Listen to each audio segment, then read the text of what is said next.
제가 주일학교 다닐 때 우리 주일학교 선생님께서 삼위일체에 대해서 설명을 해줬어요. 삼위일체. 그러면서 이제 삼위일체가 뭐냐 이제 이렇게 선생님께서 설명을 했는데 그때도 기억하지 않고 이제 생각난 것은 삼위일체는 마치 너희 아빠와 같아 이제 그렇게 이야기하면서 너희 아빠가 너가 부를 때는 아빠지? 네. 그러면 너희 엄마가 너희 아빠를 부를 때 뭐라고 이야기해? 남편이라고 부르지?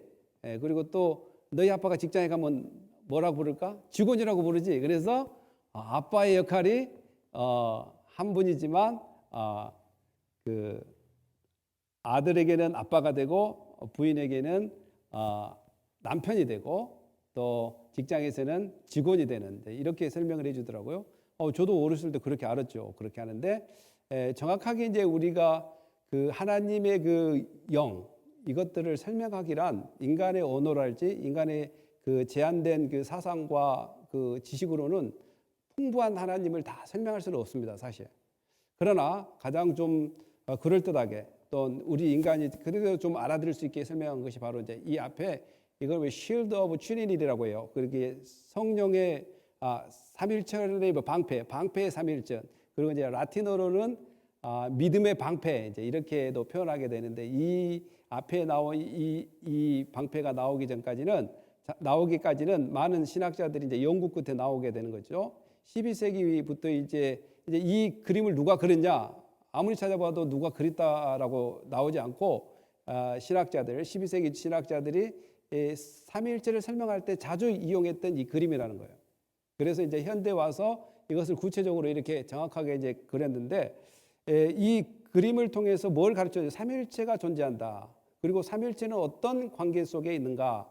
이제 이런 것들을 잘 이렇게 그나마 잘 표현해 놓았습니다. 물론 삼위일체란 말이 성경에는 없지만 그 말이 나오기까지는 AD 160년에서 220년까지 살던 터툴리안이라는 사람이 있어요. 그 처치 파더라고 그러는데 라틴 교부예요. 그래서 카르타고 그 오늘날 리비아 위에 있고 저 이탈리아와 건너편에 있는 그 리비아에 있는 그 지역 카르타고 거기에서 이제 교부를 했던 그 터툴리안이 처음으로 이제 삼위일체에 대해서 이야기를 합니다.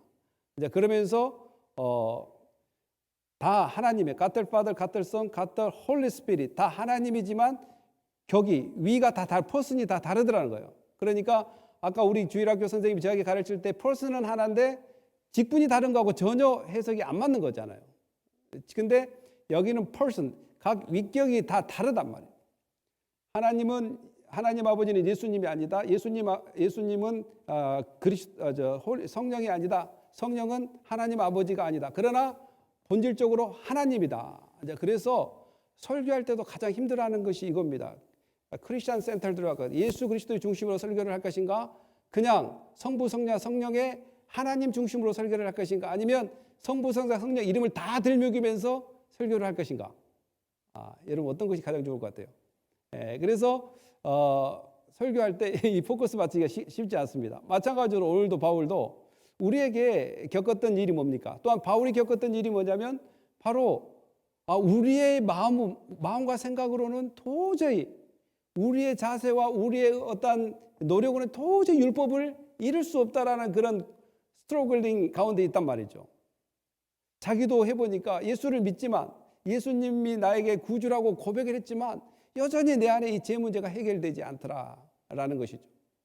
그러면서 율법을 내 노력으로는 절대 이룰 수 없다라는 이야기를 하면서 이제 8장으로 와서는 너희들이 왜 율법을 이룰 수 없는지를 설명할 뿐만 아니라 너희들이 율법을 이룰 수 없다고 해서 너희들이 하나님과의 관계 가운데 분리되거나 저주로 떨어질 수 있는 그런 관계가 아니고 너희는 더 이상 예수를 믿음으로 정죄함이 없다.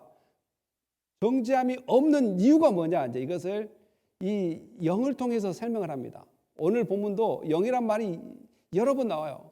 그래서 이제 여러분들이 잘 아시다시피 푸뉴마는 그냥 영이에요. 뭐 공기라고도 이야기하고 바람이라고도 이야기하고 숨소리라고도 이야기하고 이 푸뉴마란 이 언어가 그렇게 되어 있는데 성경에서 그냥 푸뉴마 하기오 예를 들어 Holy Spirit이라고 이야기를 해주면 성령이라고 알아들을 텐데 대부분 푸뉴마라고 써 있어요. 그래서 이걸 성령으로 읽어야 될지, 또 이거 인간도 뭐예요? 인간도 영을 가지고 있어요. 그래서 다 같이 써요. 5가지의 영의 존재로 나눌 수 있는데 이불 영, 악한 영도 영이고 사람의 영도 영이고 또 하나님 아버지도 영이고 예수 그리스도 영이고 또 성령도 영이기 때문에 더 스피릿, 그냥 푸뉴마 써놓으면 이거 도대체 어떤 영일까? 이렇게 많이 헷갈릴 때가 많단 말이죠. 그래서 아까도 이야기했다, 설교할 때 크라이스트 센터드로 할 것인가, 가드 센터드로 할 것인가, 트리니티 센터드로 할 것인가, 이것 때문에 이제 많이 고민을 한단 말이죠. 예수님만 막 주장해 놓고 놓으면 그럼 성령은 어디 갔어? 성령은 이렇게 이제 그러면 하나님아, 그러면 도대체 그 하나님 어떤 하나님이야? 이렇게 계속 이렇게 헷갈리게 되는 거죠. 근데 이제 오늘은 적절하게 바울이 이 삼위일체를 이용하면서 삼위일체를 본문 속에 언급하면서 우리가 왜 정죄함이 없는가를 이렇게 자세히 설명해 주게 되는 것을 보게 됩니다. 사랑하는 성도 여러분, 오늘 메시지를 통해서 여러분의 그 정죄함이 없다는 그 메시지를 듣고 위로함이 있기를 바라면서 오늘 한 문장 한 문장 이렇게 보면서 하나님의 뜻을 발견하겠습니다. 한번 읽어보겠습니다. 그러므로 시작. 그러므로 이제 그리스도 예수 안에 있는 자에게는 결코 정죄함이 없나니 이는 그리스도 예수 안에 있는 생명의 성령의 법이 죄와 사망의 법에서 너희를 해방했습니다. 그러면 이제 그리스도 예수 안에 있는 자에게는, 그러니까 예수를 믿는 자에게는, 또한 하나님으로부터 은혜를 받는 자는, 그 모든 사람들은 결코 정죄함이 없다. 페널티가 없다는 페널티. 정말 너희들이 더 이상 멸망이 있을 수 없다. 이 정죄함이 어떤 멸망이냐? 하나님으로부터 분리할 수도 없고 최종적으로 영원의 멸망이 있을 수 없다. 이제 이 이야기를 하면서 바로 바울이 그러면 왜 그러느냐? 이것을 이야기하면서 언급합니다. 그러니까 이제 그리스도 예수 안에 있는 생명의 성령의 법이 죄와 사망의 법에서 너희를 해방하였습니다. 그러니까 이 본문에도 여러분들이 잘 아시는 로마서 1장 8절까지 법이란 말도 너무 많이 해요. 근데 법 단어가 로모스라고 다 한 단어를 써요. 그러니까 이 로모스, 이 법이 모세 율법인지, 오늘 이 편지를 받고 있는 로마 사람, 그 로마 법인지, 또한 인간 사회에 있는 도덕적인 법인지, 이것도 많이 헷갈린단 말이죠. 헷갈린다. 그래서 이제 여기서 이제 생명의 성령의 법과 죄 사망의 법에서 그러면 성령의 법이 따로 있는가? 사망의 법이 따로 있는가? 근데 성령에서는 그 사망의 법이 따로 있다, 또 성령의 법이 따로 있다, 이렇게 하지 않고 대부분 율법을 우리에게 주셨고 모세를 통해 주셨다고 이야기했지만, 그러면 바울이 여기서 말한 법은 무엇인가? 이제 이 법을 어떤 때는 율례로 이야기할 수 있고 또한 규칙을 이야기하고 교훈으로 이야기할 수 있기 때문에 이 로모스라는 단어가 여러 가지로 사용하고 때로는 이것을 권세, 또 파워, 어토리티나 파워로 사용할 수 있기 때문에 이것을 잘 문맥에 맡기고 맞춰야 되는 거예요. 이것이 바로 이제 해석이란 말이죠. 그런데 이제 생명의 성령의 법, 여기서 이제 법은 그 율법이나 이런 법이 아니라 바로 성령께서 가지고 있는 authority, 성령께서 가지고 있는 power, 이것이 뭘 가지고 오냐? 바로 생명을 가져온다. 이렇게 이야기합니다.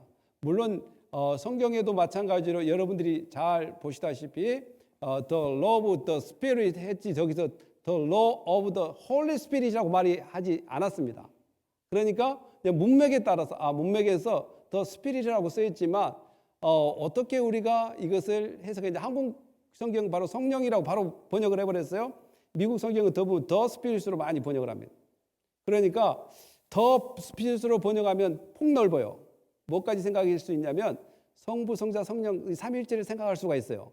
그러니까 성령께서 우리를 지키신 것도 맞는 말이고, 삼위일체 하나님께서 우리를 지키신 것도 맞는 말이고, 그러니까 폭넓은 이제 해석이 있습니다. 그래서 이제 대부분 더 스피릿 그러면 뭘로 해석을 해버리냐면 성령으로 해석을 해버립니다.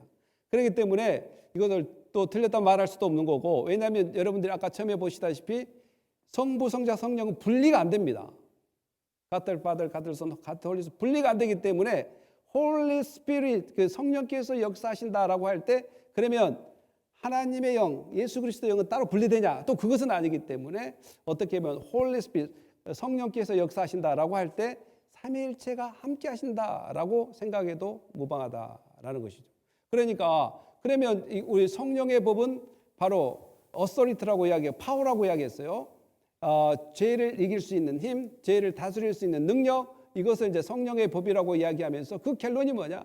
성령의 법을 따라 사는 사람은 바로 생명을 가져오게 된다. 이 성령의 법은 바로 생명을 가져온다. 반면에 죄와 사망의 법은 또 죄와 사망의 법이 따로 있는 것이 아니라 바로 죄를 통해서 벌어지는 힘, 죄를 통해서 벌어지는 그 권력, 이런 것들이 있다는 거죠. 그래서 죄의 힘, 죄의 권력은 뭘 가져오냐? 바로 사망을 가져온다. 이렇게 이야기할 수 있습니다.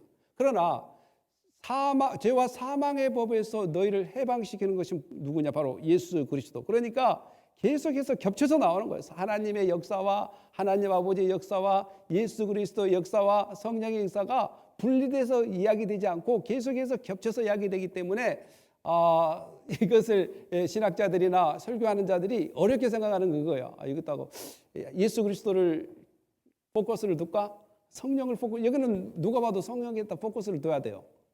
성령께서 여러분을 지키십니다. 성령께서 여러분들 인도하십니다. 여러분들이 율법을 지킬 수 없지만 여러분을 율법에서 자유롭게 할 수 있는 분이 누구냐? 여러분 안에 역사하신 성령님이다 라고 이야기할 수 있습니다. 그렇대 여러분들이 생각할 때 꼭 성령만 역사하는 것이 아니라 성부, 성자, 성령이 함께 연합해서 이루기 때문에 우리 안에서 성삼위 하나님께서 역사하신다. 이렇게 받아들여도 된다 이 말이죠. 그러나 성령을 역사한다고 해서 왜 성령만 주장하느냐? 이렇게 받아들이면 안 된다라는 것이죠. 그런데 그도 그럴 것이 요한복음 14장 20절에는 또 정확하게 푸니마하기오라고 이렇게 정확하게 홀리 스피릿이라고 써놓은 것에 대해서는 성령이라고 정확하게 우리가 알아들을 수 있단 말이죠. 그 밑에 한번 읽어볼까요? 보혜사 시작. 보혜사 곧 아버지께서 내 이름으로 보내실 성령, 그가 너희에게 모든 것을 가르치고 내가 너희에게 말한 모든 것을 생각나게 하리라. 아멘. 예수께서 구원을 이루셨던 것, 그리고 그 구원을 이루시면서 내가 너에게 성령을 보내시겠다. 이것은 나의 이름으로 하나님 아버지께서 너에게 보내시겠다. 그러니까 다 연결을 시켜요. 예수님도 절대 독자적으로 이야기하지는 않습니다. 그러면서 그 성령의 역할이 뭐냐면 예수님께서 가르쳤던 것, 예수님께서 너에게 분배했던 것, 그것을 성령께서 가르치고 또 생각나게 한다라는 것이죠. 이 설교자의 설교를 듣거나 성경 공부를 할 때 깊숙이 개입하신 분이 누구냐? 바로 성령이라는 것이죠. 성령께서 여러분들을 어디로 인도하냐? 예수 그리스도의 가르침으로 인도한다. 그래서 성령의 열매가 무엇으로부터 시작되냐? 말씀으로 시작된다. 이렇게도 표현이 가능합니다. 말씀의 열매가 성령의 열매다. 이렇게도 이야기하는 것이죠. 그러니까 말씀을 따라 사는 사람은 행동이 변하게 될 수밖에 없다는 것이죠. 행동의 열매를 맺는 것. 왜냐하면 여러분이 성령을 받았다면 그 성령은 여러분들을 계속해서 마음에 그 묻어졌던 양심과 묻어졌던 자아를 계속 깨우쳐서 예수 그리스도의 가르침으로 인도해 나간다는 것이죠. 그때 밑에 한번 볼까요? 그러나 시작. 그러나 진리의 성령이 오시면 그가 너희를 모든 진리 가운데로 인도하시리니 그가 스스로 말하지 않고 오직 들은 것을 말하며 장래일을 너희에게 알리시니라. 아멘. 성령이 오시면 그가 너희를 어디로 인도한다고요? 진리 가운데 인도한다. 그러면 또 성령이 독자적으로 행동하냐? 그러지 않고 오직 들은 것을 말한다는 거예요. 들은 것을.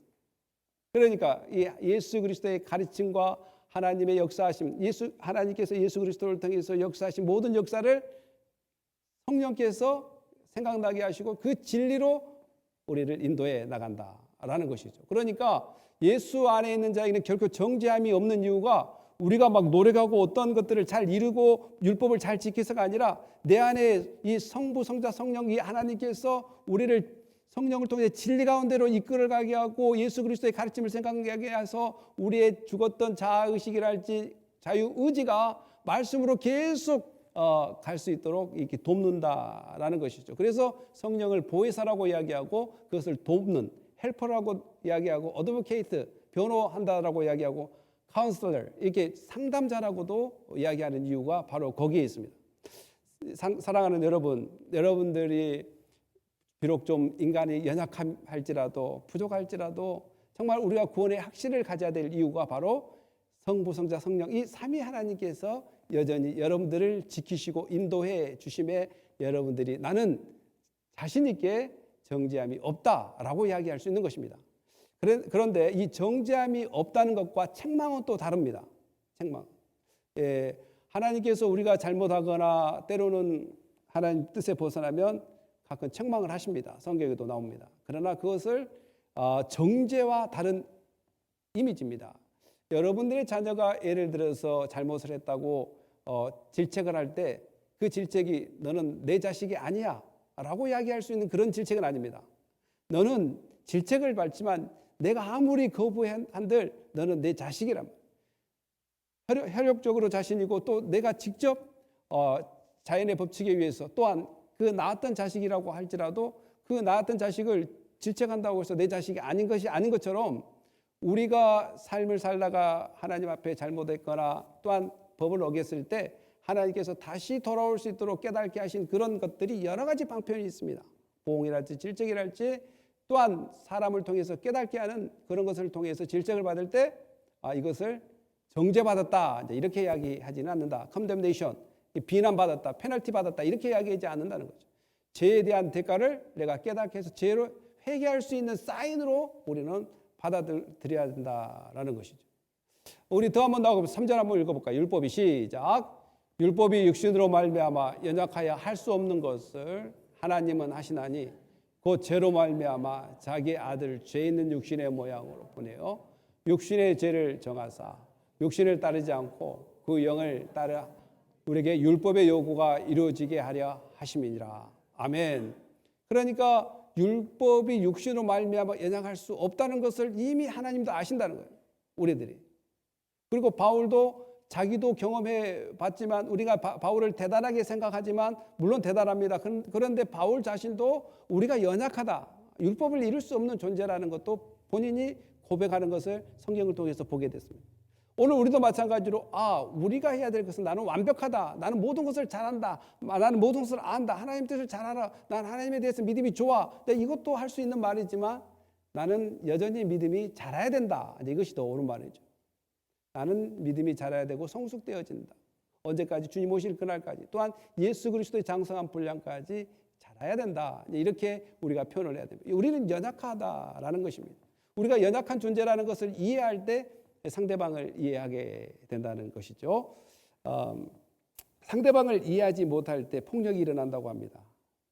상대방을 이해하지 못할 때 아내가 남편을 이해하지 못할 때 남편이 아내를 이해하지 못할 때 처음에는 이해하지 못한 것을 설득하다가 안 되면 결국은 폭력으로 이어지는 상황들이 벌어지는 것들이 종종 있다고 합니다. 그러니까 하나님께서 우리를 연약한 존재로 이미 알고 계신다면 우리 자신도 우리가 연약한 것을 인식하고 상대방을 바라볼 때도 연약한 존재라는 것을 인식한다면 우리가 좀 해결될 일들이 상당히 많이 있습니다. 나도 연약하고 저 사람도 연약하다면 완벽하지 않는다는 것을 알 때 실수가 당연히 이해가 되어지는, 그러면서 그 실수가 어떠한 정죄나 더 이상의 폭력으로 이어지는 것이 아니라 감당해야 될 서로 간의 디벨롭, 이렇게 세워가는 하나의 매개점으로 자리 잡아야 된다는 것이죠. 마찬가지로 이 연약함을 하나님께서는 그의 아들 예수 그리스도를 통해서 해결했다고 이야기하고 그 예수님은 그 죄를 정죄했다고 이야기합니다. 그러면서 4절에 육신을 따르지 않고 그 영을 따라 행하는 우리에게 도대체 이 영은 또 누굴까요? 앞에 하나님이라고 이야기하고 자기 아들이라고 이야기하고 이 영은 또 누구냐 이 말이죠. 그것도 더 스피릿이라고 이야기해서 God the one son 이렇게 이야기하니까 상당히 더 홀리 스피릿 더 푸니마 하교라고 기록해 놨으면 성령의 역할이구나 라고 이야기했는데 사실 성령의 역할과 하나님의 역할과 예수 그리스도과는 이렇게 분리되기가 쉽지 않습니다. 그래서 이 육신을 따르지 않고 그 영을 따라 행하는 우리에게 율법의 의가 이루어지게 하려 함이라. 바로 예수 그리스도를 따라 행하는 자에게 그 율법이 이루어지는, 그러니까 내가 율법이 이루어가는 것이 아니라 예수를 믿음으로 또한 예수 가르침을 따라감으로 율법이 이루어지는 그런 방법으로 바울은 우리에게 설명해 주고 있습니다. 그래서 우리가 로마서 8장 26, 27절도 마찬가지로 여기는 어떤 영을 이야기하면 또 성령을 이야기한 거 다 같이 읽어볼까요? 26 시작. 이와 같이 성령도 우리의 연약함을 도우시나니 우리는 마땅히 기도할 바를 알지 못하나 오직 성령이 말할 수 없는 탄식으로 우리를 위하여 친히 간구하시느니라. 성령이 하나님의 뜻대로 성도를 위하여 간구하심이니라. 아멘. 그러니까 이제 한국은 성경은 이 푸뉴마를 그냥 성령으로 바로 다이렉트로 이렇게 번역을 해버렸고 미국 성경들은 대부분 그냥 그 원어 그대로 더 스피릿이란 말을 써서 이것이 문맥에 맞게끔 어떨 때는 성령으로 받아들여야 되고 어떨 때는 예수 그리스도의 영, 또 심지어는 사람의 영, 또한 이불 영 여러 가지 것들이 있기 때문에 받아들이게끔 더 스피릿으로 이야기해놨습니다. 그러니까 문맥상으로 보니까 The Spirit intercede for the saints according to the will of God. 마지막 줄에 보니까 하나님의 뜻을 이룬다. 그러니까 이건 하나님의 영은 아니고 성령이라고 이야기할 수 있어서 성령께서 우리의 연약함을 도우신다. 이렇게 해석이 가능하겠습니다. 그렇다니까 우리의 연약함을 지금도 돕고 계시는 분이 누구예요? 성령 하나님께서 연약함을 돕고 있다라는 사실이에요. 그래서 어떻게 보면 우리가 신앙을 유지하는 것도 예수를 믿는 것도 우리가 그리스도인으로 살아가는 것도 나됨이 아닌 여전히 내 안에서 역사하신 성령의 꾸준한 견인과 인도하심이 있어서 오늘 우리가 그리스도인으로 살아간다는 그 이유를 깨닫는다면 우리의 감사는 더욱더 깊어지고 커질 것입니다. 여러분 그런 하나님께 감사하고 있습니까? 여러분 자신을 한번 봐보십시오. 뭐 여러분 자신을 안 보더라도 내 자신을 봐도 도저히 도덕적으로나 윤리적으로나 깨끗하지 않습니다. 깨끗하지 않아요. 밖으로 보면 양복을 입어서 매끈할 줄 모르겠지만 제가 이 양복을 어제 신방 가서 우리 집사님한테 3년 동안 이 양복을 드라이 한 적이 없다고 그러니까 깜짝 놀라시더라고요. 3년 동안 드라이를 안 했지만 깨끗하게 보입니까? 이 양복을 입어서 뭐 매끈하게 이제 볼 수 있지만은 내 속은 정말 계산이 나오지 않아요. 계산이 나오지 않아요. 그럼에도 불구하고 나를 그리스도인으로 계속 지탱하고 예배에 나올 수 있게끔 하고 또한 말씀을 보게끔 하고 또 기도할 수 있는 시간을 갖게 하고 이거 다 성령의 역사가 일어나지 않으면 어떻게 그걸 하겠어요? 어떻게? 가만 보면 얼마나 내가 은혜 받고 있는지 또한 여러분들도 얼마나 은혜 받고 있는지를 이 말씀을 통해서 하나하나 깨달아진다면 우리가 이 예배가 정말 즐거운 예배가 될 것입니다. 우리 더 한번 나오겠습니다. 시작. 육신을 따른 자는 육신의 일을, 영을 따른 자는 영의 일을 생각하나니 육신의 생각은 사망이요 영의 생각은 생명과 평안이니라. 육신의 생각은 하나님과 원수가 되나니 이는 하나님의 법에 굴복하지 아니할 뿐 아니라 할 수도 없습니다. 육신에 있는 자는 하나님을 기쁘시게 할 수 있느니라. 아멘. 육신을 따르는 자는 여기서 이제 육신과 영은 어떻게 구분한다면 육신은 예수 그리스도를 인격적으로 받아들이지 않는 사람을 육신으로라는 육신을 따른 자로 이렇게 고백을 하고 또한 영을 따른 자는 예수 그리스도를 인격적으로 받아들이고 예수 믿는 사람을 영을 따르는 자라 이렇게 이야기합니다. 그러니까 육신을 따른 자는 육신의 일을 그러니까 하나님 없는 삶을 살아간다는 거예요. 하나님 율법과 관계없이 살아간다는 것이에요. 성령의 인도하심이 없이 살아가는 사람입니다. 그러나 그는 자연 법칙에 의해서 일반 은혜를 통해서 여전히 하나님의 사랑 가운데는 살아가고 있지만 구원적인 측면에서 분명히 구원과 상관없이 이 살아가는 사람, 이런 사람을 육신을 따라가는 사람이라고 이야기합니다. 영을 따른다라는 것은 아까도 이야기했다시피 결국은 삼위일체와 연관되어 있습니다. 왜냐하면 그 영은 성령이라고 해봅시다. 예를 들어서 이 영을 성령이라고 이야기하면 성령은 하나님의 백성을 누구에게로 인도한다고 이야기했습니까? 바로 성령은 예수 그리스도께 인도하고 예수 그리스도 가르침을 생각나게 하고 예수 그리스도의 가르침을 생각나고 깨닫게 한다고 그랬잖아요. 그러면 결국은 성령은 예수께 인도하고 예수는 누가 보냈어요? 하나님께서 아버지께 Father 보냈단 말이죠. 그러니까 하나님께서 그 예수 그리스도를 보냈고 예수 그리스도는 또한 그 성령을 선물로 주신다고 이렇게 이야기하면서 다 연관이 되어 있다라는 거죠. 그래서 이 영을 Holy Spirit, 성령이라 이렇게 말하기가 쉽지 않지만 대부분 그냥 성령이라고 많이 대표적으로 이야기를 합니다. 그랬을 때 우리가 이 세 가지 측면도 알아들어야 된다는 것이죠. 그러니까 육신의 생각은 사망이라는 거죠. 예수님 없는 삶, 하나님 없는 삶은 바로 사망이고, 또한 예수 그리스도의 그 믿음과 그의 가르침을 따라가는 사람은 생명과 평안이라고도 이야기할 수 있습니다. 사랑하는 성도 여러분, 이렇게 따르게 하는 것, 생각나게 하신 것의 역할은 누가 한다고 이야기했냐면 바로 성령께서 생각나게 하고 따르게 한다라고 이야기합니다. 그리고 우리 안에 역사하시고 우리의 삶을 주관하신 분이 바로 영적인 측면, 성부, 성자, 성령의 역사가 우리 가운데 있다라는 것. 그런데 이 측면은 구원적인 측면입니다. 왜냐하면 예수 안 믿는 사람들도 얼마든지 하나님의 사랑을 받고 지금 살고 있습니다. 일반 은총을 통해서 비도 공급받고 먹을 것도 공급받고 의식주도 하나님으로부터 공급받고 있습니다. 그들이 단지 이것이 하나님이 줬다는 것을 모르고 살고 있기 때문에 문제지, 안 믿는 사람들도 다 하나님의 사랑을 받고 있다. 그런데 구원적인 측면에서 우리는 일반적인 은총뿐만 아니라 구원적인 측면에서 이러한 혜택을 받고 있으니 얼마나 더 기뻐해야 될 것 같습니까? 얼마나 더 우리가 더 기뻐해야 되고 하나님께 감사하며 살아야 될 것입니까? 왜냐하면 육신에 있는 자는 하나님을 기쁘시게 할 수 없다라고 이야기합니다. 육신에 있는 자는 하나님을 기쁘시게 한다. 그러니까 반면에 내가 육신에 있는지 육신에 없는지를 판단해야 할 기준 또한 이 기준입니다. 내가 하나님의 영광을 위해 살고 있는지, 하나님의 영광을 위해 살지 않고 있는지, 이것도 내가 육신에 있는지 육신에 없는지 구분할 수 있다라는 것입니다. 앞으로 이제 9절 10절에는 바울이 뭘 사용해요? if, 조건제를 사용해요. if. 마찬가지로 갈라디아서 5장 25절도 조건제를 사용해요. 왜냐하면 교회 다닌다고 다 예수 믿는지 그건 인간으로서는 알 수가 없습니다. 그러나 예수 믿는 사람은 예배를 사모합니다. 예수 믿는 사람은 공동체를 세우기를 원합니다. 그런데 갈라디아서 5장 29절 한번 읽어볼까요? 시작. 만일 우리가 성령으로 살면 또한 성령으로 행할지니. If we live by the Spirit. 그러니까 여기도 마찬가지로 우리 한국 성경은 바로 성령으로 나왔지만 영어에서는 the Spirit라고 이렇게 번역을 했단 말이에요. 원래 그것이 옳은 번역이고 말입니다. 그러니까 만약에 우리가 우리는 몰라요. 누가 진짜 믿고 있는지를. 그러나 만약에 우리가 믿는다면, 성령 안에 있다면 let us also keep in the step in the Spirit. 성령과 동행한다 이 말이에요. step 같이 걷는단 말이에요. 성령은 우리를 어떻게 걷게 하느냐면 말씀대로 살게끔 걷게 한다는 거예요. 말씀의 디렉션을 줘서 그렇게 살게끔. 이렇게 성령은 날마다 이렇게 한다라는 것이죠.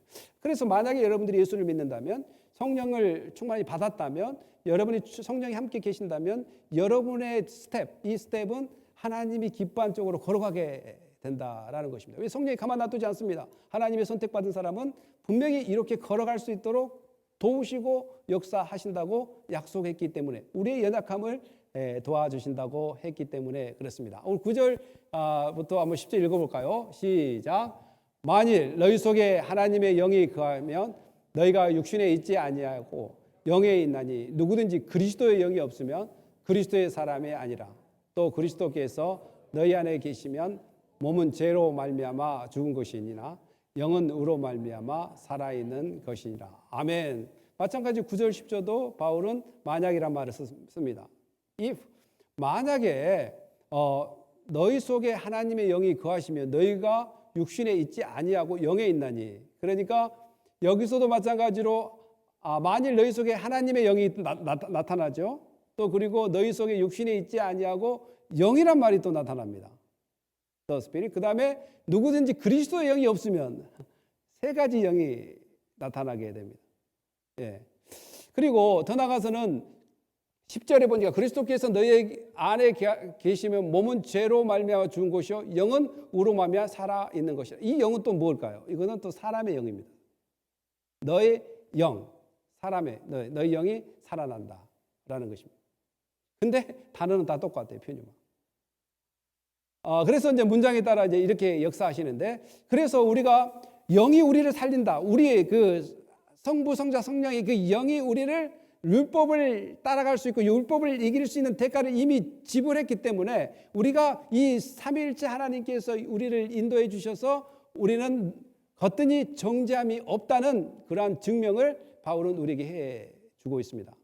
사랑하는 성도 여러분, 여러분 안에 증명을, 여러분 안에 원인을 찾는다면 없지만은 성부, 성자, 성령의 이 강한 역사하심과 도우심으로 말미암아 우리가 죄로부터 자유함을 얻었다는 그 확실한 믿음이 여러분 가운데 충만하게 믿어져야 될 줄 믿습니다. 그러면서 고린도서 12장 3절에 이렇게 이야기합니다. 다 같이 읽어봅시다. 시작. 하나님의 영으로 말하는 자는 누구든지 예수를 저주할 자라 하지 아니하고 또 성령으로 아니하고는 누구든지 예수를 주시라 할 수 없느니라. 근데 이제 정확하게 여기는 고린도전서 12장 3절에는 푸니마 하교 성령이란 말을 정확하게 기록되어 있습니다. 또 그리고 또 스피릿 오브 가드도 이렇게 돼 있고요. 그래서 하나님의 영으로 말하는 자는 누구든지 예수를 저주할 자라 하지 아니하고, 이거 이제 좀 번역이 좀 잘못됐는데요. 예수님을 저주할 자라 하지 아니하고가 아니라 예수님을 저주하지 않는다는 거예요. Jesus occurred, 이게 저주하지 않는다는, curse, 저주하지 않는다는 거죠. 예수를 저주하지 않는다는 거예요. 하나님을 영으로 말하는 자는 예수를 저주하지 않는다는 거예요. 이게 예수를 저주할 자라 하지 아니하고가 아니라 예수를 저주하지 않는다. 그리고 성령으로 아니하고는 누구든지 예수를 주라고 할 수 없느니라. 그러니까 여러분들이 예수 그리스도를 주라고 고백했다는 것은 뭐가 임했다는 거죠? 성령께서 임했다라는 것입니다. 사랑하는 성도 여러분, 이제 마지막 절 우리가 한번 나누고 마칠 텐데요. 시작. 예수를 죽은 자 가운데서 살리신 이의 영이 너희 안에 거하시며 그리스도 예수를 죽은 자 가운데서 살리신 이가 너희 안에 거하시는 그의 영으로 말미암아 너희 죽을 몸도 살리시리라. 아멘. 그러니까 예수를 죽은 자 가운데 살리시는 이의 영은 누굽니까? God the Father, 하나님의 영입니다. 하나님 아버지의 영이라는.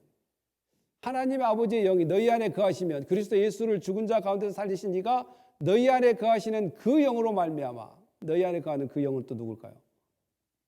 예수를 죽은 자 가운데서 살리신 이가 너희 안에 거하시는 그 영, 여기서 성령이라고도 이야기하고 예수 그리스도 영 뭐 이렇게 이야기하고 있는데, 그의 영으로 말미암아 너희 죽을 몸도 살리리라. 그러니까 성부 성령의 역사가 동일하게 함께하는 것을 이 말씀을 통해서 보게 됩니다.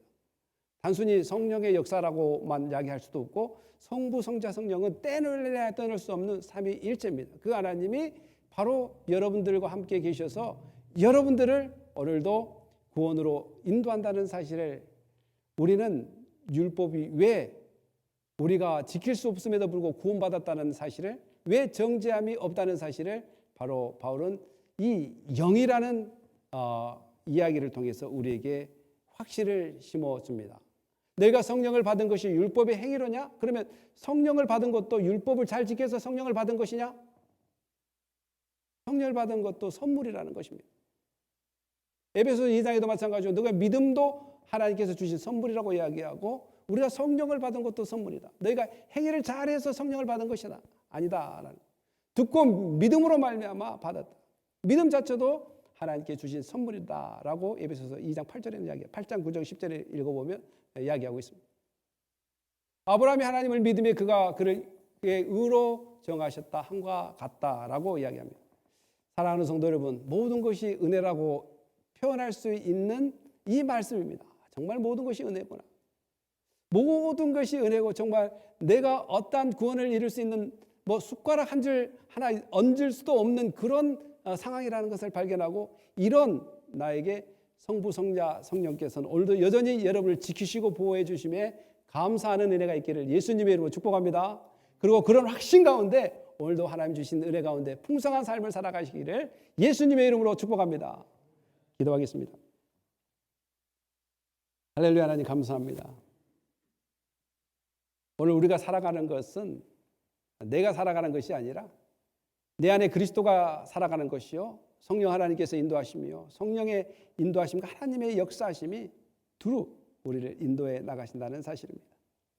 하나님, 이 사실을 깨달았을 때 나는 죄인이었지만 내가 왜 이렇게 구원을 받게 되고 정죄함을 받지 않는가 라는 것을 생각해 볼 때 너무 기쁘고 감사합니다.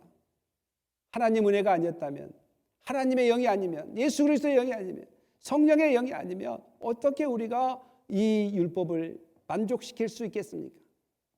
율법은 악한 것이 아니라고 이야기했습니다. 율법은 선한 것이라고 했습니다. 이 선함을 어떻게 따라가냐? 바로 하나님 아버지의 크신 은총과 은혜 가운데 주신 하나님의 영으로 따라간다는 것을 알게 됐습니다. 주여, 오늘 우리가 이 영을 받은 사람으로서 늘 신실하게 진실하게 성령께서 인도하심에 순종하면서 하나님의 영광을 위해 살게 하여 주시옵소서. 감사하며 예수님의 이름으로 기도합니다.